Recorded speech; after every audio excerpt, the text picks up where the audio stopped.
Takbir raya dibarisi golongan istimewa sememangnya memberi cukup kelainan. Majlis Belia Orang Kurang Upaya Malaysia MBOKU menghimpunkan 7 golongan OKU bagi melakukan rakaman takbir Aidilfitri 1446 Hijrah.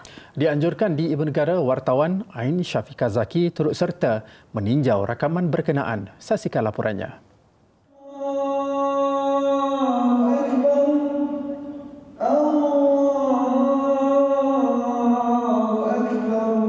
Mula tercetus idea ketika awal Ramadan, rakaman ini nyata mendapat sambutan ramai apabila ia dihadiri kira-kira 50 individu golongan OKU seluruh Malaysia.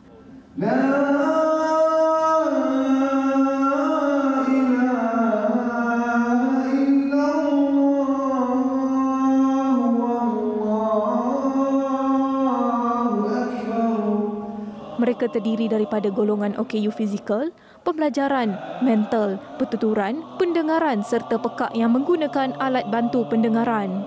Saya rasa sangat bersyukur. Sebenarnya menjadi impian saya sejak daripada dulu lagi.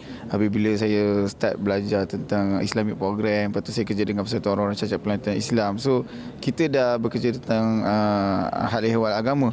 Tapi ada beberapa program yang kita tak dapat nak ceburi, kita tak dapat nak sertai. Tapi bila kali ni kita berjaya menyertai program yang sebegini, saya rasa sangat-sangat bersyukur.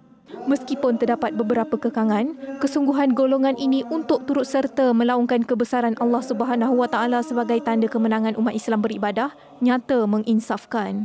Saya mengharapkan suara kami didengar dan kenapa kami membuat satu rakaman ini adalah untuk memperlihatkan kepada masyarakat Malaysia kami ada dan kami memerlukan sokongan kalian untuk membantu kami dari setiap perkara.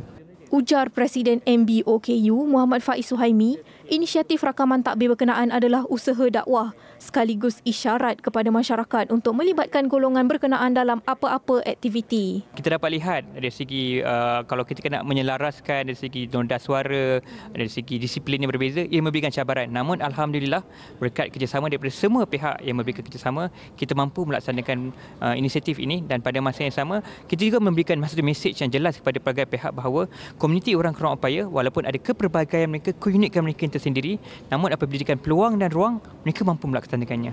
Dalam pada itu, mereka berharap agar acara ini dapat dijadikan acara tahunan kerana bagi mereka takbir berjemaah bukan milik insan normal sahaja. Ain Syafiqah Zaki, Buletin TV9.